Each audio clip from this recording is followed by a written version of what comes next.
মাসে যদি 100 দ্বিতীয় বিয়ে হতো, এখন 10টাও হওয়া সম্ভব না। অসৎ চরিত্রের যেসব পুরুষ আছে তারা এখানে ক্ষতিগ্রস্ত হয়েছে।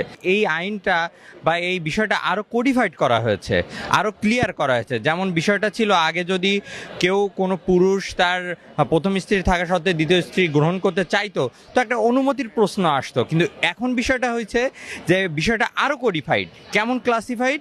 যে এটার জন্য একটা সালিসি পরিষদ থাকবে, অনুমতি তো নিতে হবে কিন্তু এটা আরও আইনগতভাবে নিতে হবে। এটার জন্য একটা সালিসি পরিষদ থাকবে যেখানে আরবিট্রেশনের নাম আমরা সবাই জানি। আরবিট্রেশনের মাধ্যমে অনুমতিটা নিতে হবে। তেমন কিভাবে? যে স্ত্রী, প্রথম স্ত্রী, তার একজন আরবিট্রেটর তিনি সিলেক্ট করবেন। যে স্বামী দ্বিতীয় বিয়ে করতে চাই তিনি তার একজন আরবিট্রেটর সিলেক্ট করবেন। করার পরে এখানে আরবিট্রেশনে কাউন্সিলে একজন জাজ থাকবে। সেই জাজটা তাদের মনোনীত হতে পারে, এবং যদি তাদের মনোনীত না হয় তখন এটা অ্যাপেলেট ডিভিশন দ্বারা একজন জাজকে নিয়োগ করা হবে। এই নিয়োগ করার ফলে কি হবে? এখানে লিখিত ডকুমেন্ট থাকবে, তাদের আর্গুমেন্ট থাকবে, কেন বিয়ে করতে চাচ্ছে, প্রথম স্ত্রীর তার অপারগতা কি, কেন তার আর একটা দ্বিতীয় ওয়াইফ লাগবে, এটা খুব সুন্দরভাবে এখানে ক্লাসিফাইড করা থাকবে। এবং এই আইনটা যদি বাস্তবায়ন হয় তাহলে যে বিষয়টা হবে, আমরা যে সাধারণ নারী যারা আছে যাদেরকে অনুমতি না নিয়ে আরেকজন বিয়ে করছে কিন্তু বলছে না সে অনুমতি দিয়েছে, এখানে যে নারীরা যে বঞ্চিত হচ্ছিল, এখানে নারীর অধিকার আরও শক্ত করা হয়েছে, তাদের অধিকারটা আরও ক্লাসিফাইড, কোডিফাইড করা হয়েছে, যেটা লিখিত থাকবে।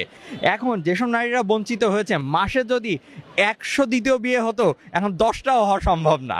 কারণ এখানে পুরুষে আটকে গেল, নারীদের একটা শক্ত অধিকার দেওয়া হলো।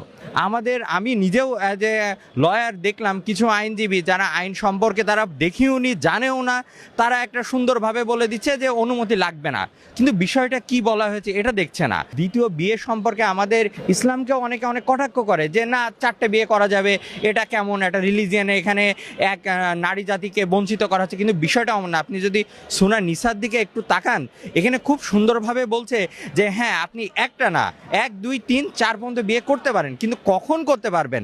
যখন আপনি ন্যায় বিচার করতে পারবেন, সমান চোখে দেখতে পারবেন। দেখবেন স্পেসিফিক এভাবে আয়াতে বলা আছে।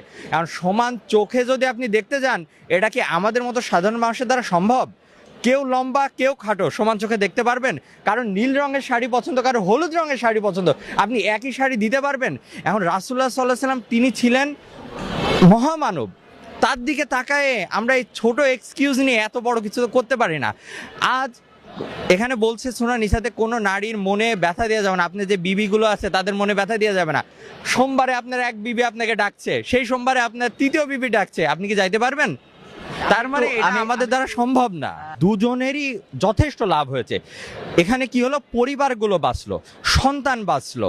আপনি একটা লেম এক্সকিউজ দিয়ে বিয়ে করবেন, সেটাও হবে না। এখানে ক্ষতিগ্রস্ত যে হয়েছে সেটা কুচরিত্রবান, অসৎ চরিত্রের যেসব পুরুষ আছে তারা এখানে ক্ষতিগ্রস্ত হয়েছে।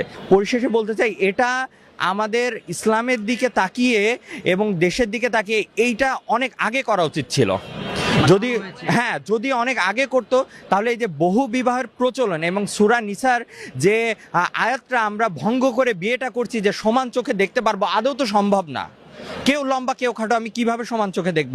এটার বাস্তবায়নটা খুব ভালোভাবে হতো।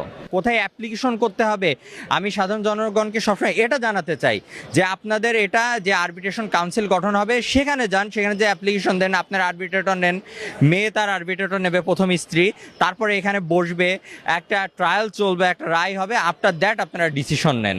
আর দ্বিতীয় বিয়ে করার আগে সবসময় অন্তত সন্তান থাকলে নিজের সন্তানের দিকে একটু তাকাবেন। দেশে দেশে সবার সাথে দ্য নিউজ।